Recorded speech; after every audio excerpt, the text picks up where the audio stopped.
not only can I smell alcohol coming from your breath, but I can also smell marijuana coming from this car. Mm-hmm. Okay?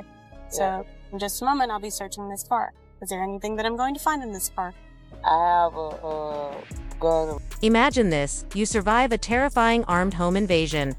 But instead of hunting down the criminals, the police turn around and arrest you. Sounds insane, right? Well, that's exactly what happened to Grammy-nominated superstar GloRilla. And the real twist. Someone she trusted might have helped set her up. GloRilla just set the internet ablaze, not with a chart-topping track, but with a raw, unfiltered video from inside a jail cell. In it, she lays everything bare, calling out her own label and hinting they might have had a hand in the stunning chain of events that landed her here. This isn't just another celebrity behind bars headline, it's a story of betrayal that cuts deep. For Gloria Hallelujah Woods, better known as GloRilla, the hardest blow wasn't the clanging cell doors, or the sterile hum of prison lights. It was realizing the very people and systems she trusted most may have turned against her. To understand how it got here, you have to rewind. Just weeks ago, she was on top of the world, fresh off a powerhouse performance at the WNBA game in Indianapolis, commanding a sea of fans and riding the momentum of her debut album, Glorious, which had soared to number 15 on the Billboard 200. Another big show was already on the books, and life should have been untouchable, but on July 19, 2025, that winning streak came to an abrupt, unthinkable halt. While GloRilla was miles away, still riding the high of her latest triumph, trouble was brewing back home at her upscale residence in St.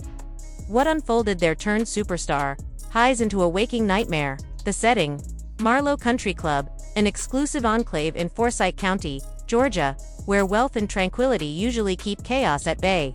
But in the early hours of July 20, 2025, at roughly 1:30 a.m., that quiet was shattered.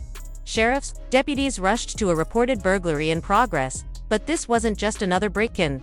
It was the spark for a firestorm that would ignite nationwide conversations about justice, priorities, and who really gets protected. They say that the reason why they were able to arrest her was because the weed that they found was in a closet in the master bedroom. Asterisk, this wasn't the work of some desperate drifter looking for pocket change or restless teenagers testing boundaries. These were precision operators, the kind of criminals who plan every detail, right down to the minute they strike. They knew exactly where they were going, what they wanted, and how to vanish without a trace. But this night didn't go quietly.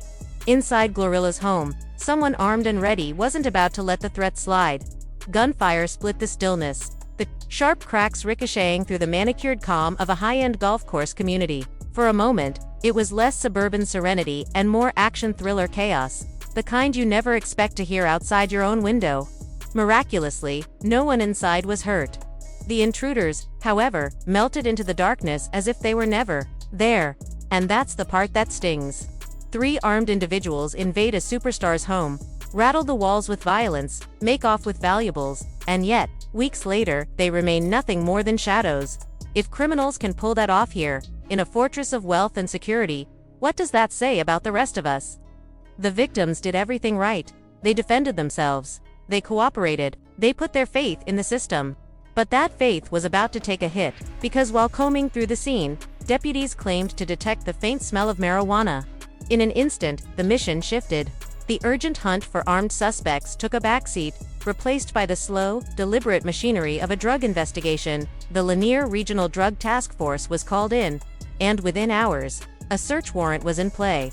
A move that would flip the narrative of this entire case on its head. Calling out what's happening to GloRilla right now, and honestly, can you even blame them? So earlier this week, GloRilla turned herself in after being hit with felony drug charges. But here's where it gets wild. The whole thing started because her home in Georgia got broken into at like— Pause and picture it. Hundreds of miles away from home, armed criminals still at large. Victims shaken and in need of protection. Stolen property floating somewhere in the wind. And an entire neighborhood left to wonder if danger might be creeping back. Now imagine the police response. Instead of mobilizing every resource to track down the people who kicked in the door of a superstar's home, they make a sharp turn and point their focus at the victims themselves. A search of GloRilla's house turns up roughly 2.8 pounds of marijuana tucked away in a master bedroom closet, along with 2 jars of THC wax, a potent cannabis extract that Georgia still puts in the same legal category as heroin. Just like that, the labels shift. One moment she's the target of a violent crime. The next she's the suspect in her own living room. Her legal team, Marissa Goldberg and Drew Finland, didn't hold back. They slammed the investigation as twisted and overblown, saying, the actual amount was small and accusing law enforcement of chasing a low-level drug bust instead of dangerous home invaders. To them, the real crime was the shift in priorities, and the optics. Brutal. Here's a Grammy-nominated artist who fought her way up from fast food jobs to sold-out arenas. A figure young women, especially young black women, look to as proof that grit and talent can shatter ceilings. Yet in a single night, that narrative gets hijacked. Criminals storm her home, terrorize the people inside, and she ends up in cuffs because the scent of cannabis rang louder to the police than the sound of gunfire. The irony is so thick you could slice it clean with a kitchen knife. Police down there say the homeowner is a victim of a serious crime and we are committed to bringing the suspect to justice. This was a statement from the sheriff. But he says at the same time, we must continue to uphold and enforce the law in all. Days later, GloRilla walked into a police station and surrendered, booked on felony marijuana possession. Not long after, she sent a video message from behind bars that landed with more force than any diss track she's ever recorded. Her first tweet after the arrest exploded across the internet, racking up millions of impressions in mere hours. But the headlines weren't about catching the armed intruders. They were about her mugshot.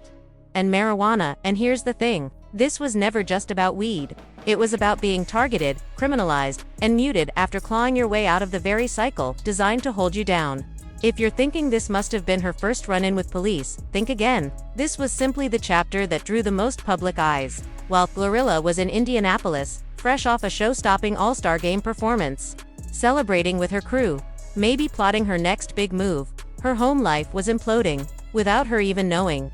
She was hundreds of miles away when the home invasion went down, nowhere near the chaos. Still, the slow-grinding machinery of a flawed justice system had already begun turning against her. Reports differ on the exact amount of marijuana found, but every account agrees it crossed Georgia's critical threshold, more than 1 ounce. And in Georgia, that's a game changer. Less than an ounce, a misdemeanor, a fine, maybe some community service. But the second you tip past that line, the charge morphs into a felony carrying 1 to 10 years in prison. 1 ounce can be the difference between a ticket and a life-altering sentence, so here's the picture. GloRilla, a victim of a violent armed break-in, now staring down the barrel of a decade behind bars for something found in her home while she wasn't even there. Meanwhile, the actual culprits, the ones who kicked down her door, terrified her loved ones, and walked out with stolen property, remain free, possibly plotting their next target. The imbalance is staggering. 3 years in jail. Wow. Yeah, I did. Except from stealing from Kmart, cereal. Yeah. That don't sound right. No, I want you to be honest, because you've got this on the paper. I don't like the fact that you dug that up. No, we're gonna cut the cameras. No, but that, like, you can go to jail for 3 years for stealing cereal, right? Yeah. On July 22, 2025, GloRilla walked into the Forsyth County Jail by choice, but the gravity of what waited for her was anything but voluntary. She was booked on 2 serious charges: felony marijuana possession, a charge that alone could lock her away for up to a decade, and possession of a Schedule I controlled substance. Imagine standing there, hearing those words, knowing you'd just been the victim of a violent crime, yet you were the one in handcuffs. Fear, anger, betrayal, all of it swirling together in a moment. That should have been about protection, not prosecution. This is a woman who scraped her way out of poverty, bulldozed through roadblocks, and built a career most people can't even dream of. And in one night, she's recast as a criminal for being the target of a crime. Yes, she made bond that same day, $22,260, and walked out. But the damage was already baked in. The mugshot was taken, the charges etched into the record, and the media machine was revving up to devour the story. Then came the statement from Forsyth County Sheriff Ron Freeman. He acknowledged flat out that GloRilla was a victim of the burglary. But in the same breath, he doubled down, saying law enforcement must uphold and enforce the law in all aspects of the case. On paper, it sounds reasonable, just doing the job, but look closer. That's an admission that they knew she'd been wronged, and still chose to treat her like the perpetrator, because they didn't approve of what they found inside her home. And here's the question no one seems to press. Where are the arrest warrants for the burglars? Where's the urgency, the manhunt, the mobilization of resources to track down the people who kicked off this nightmare? As of July 29, 2025, there are no court dates, no follow-up proceedings, and no sign of closure. Just an active investigation and a gaping hole, where justice should be. The optics for law enforcement. Disastrous. Still are going to be arrested. But what do y'all have any proof on me? No, I do. Okay. A young, successful black woman robbed, terrorized, and humiliated now finds herself staring down criminal charges, while the armed thieves who set this whole disaster in motion roam free. It's the kind of case that makes you pause and ask if the justice system you thought you understood is really built to protect everyone equally. But GloRilla wasn't about to fade quietly into the background. Her response would light up social media, turning her case into something much bigger than herself. This wasn't just about an arrest, it became a living example of how the system can punish the wrong people, elevate the wrong priorities, and expose deep cracks in the idea of fairness in America. And before we get to her explosive clapback, the one that sent timelines into a frenzy, there's another layer that makes this whole saga even messier. This wasn't her first brush with Georgia law enforcement. In fact, it was her second arrest in the state in barely over a year. The first came on April 6, 2024. In Suwannee, Gwinnett County.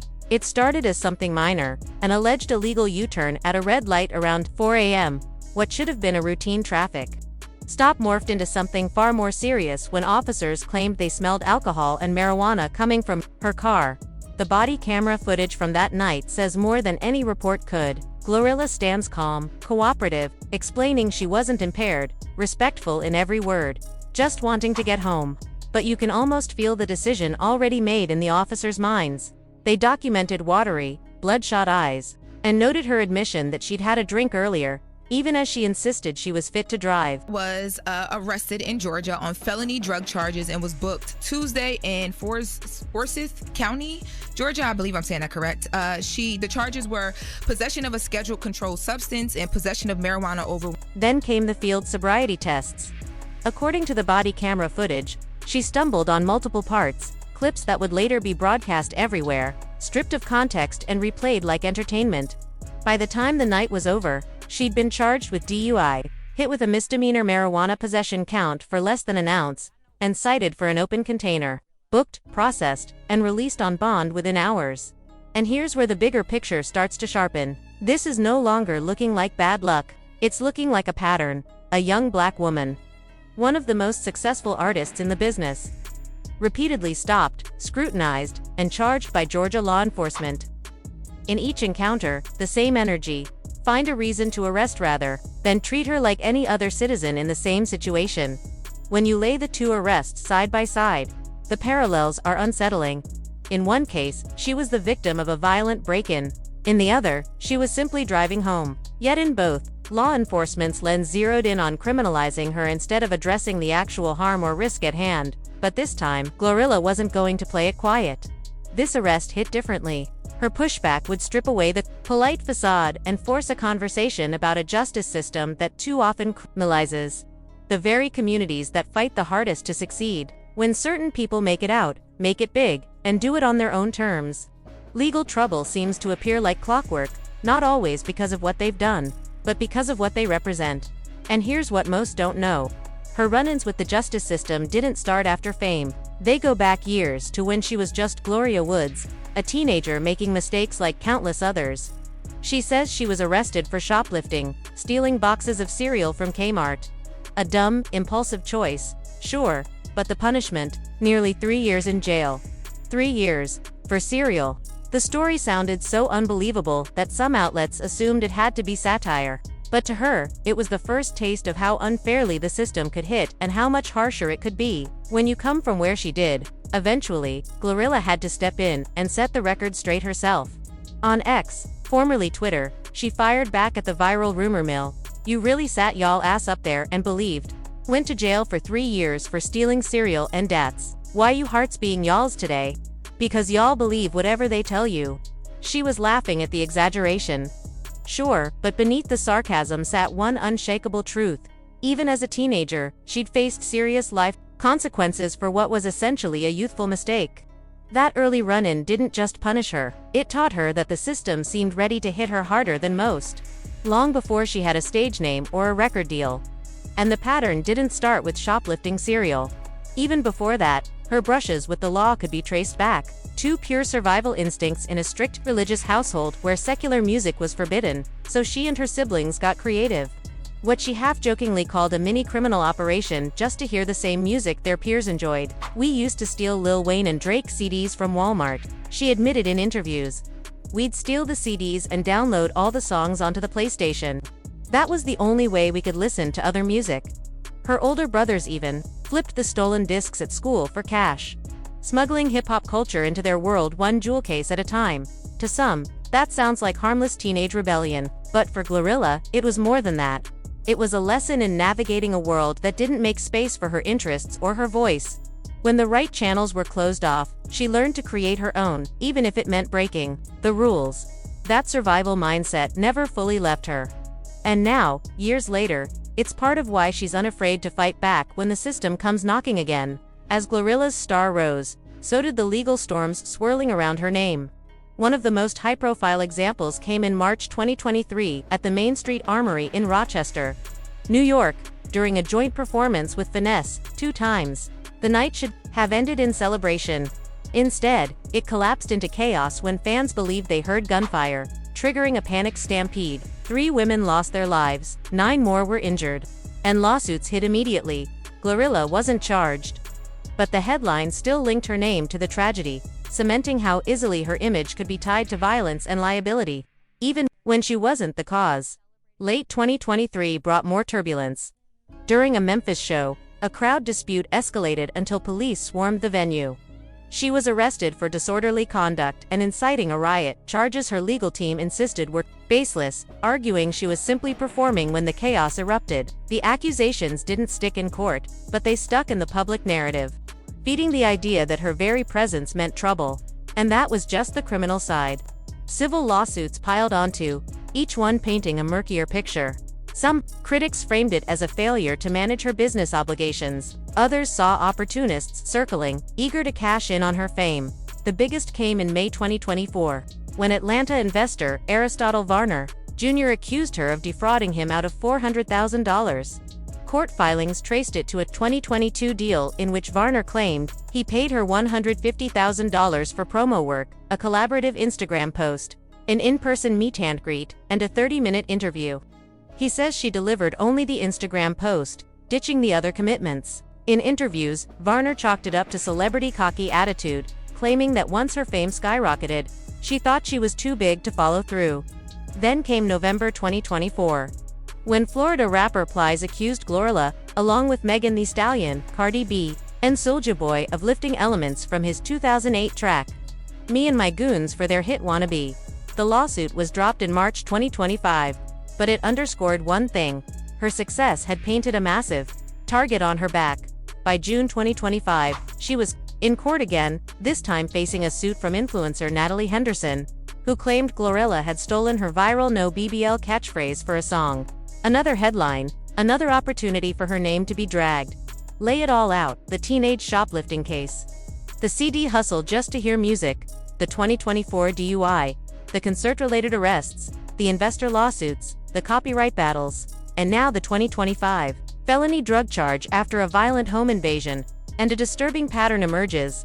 This isn't about one bad choice or one arrest. It's about a life lived under the shadow of a system that has criminalized her at every stage, from a teenager making petty mistakes, to an up-and-coming star pulled over for DUI, to a chart-topping artist sued and arrested in high-profile, high-stakes moments. Each time, the weight of law enforcement and public scrutiny fell squarely on her shoulders, even when she was the victim.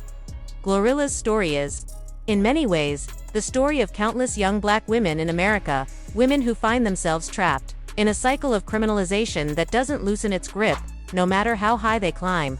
From stealing music in her teens, to being cuffed after armed men invaded her home, the message she's received from the system is clear: this isn't about justice, it's about control. And when her latest arrest hit, she didn't shrink, she went on offense. Her viral jail video, raw, emotional, and direct, called out the system, dragged her own label for its silence, and vowed she would not be muted again. Within hours, hashtags trended, celebrities spoke out, and fans rallied behind her like never before. What began as one woman defending herself had become something far bigger. a movement fueled by the voices of people who saw their own struggles in hers.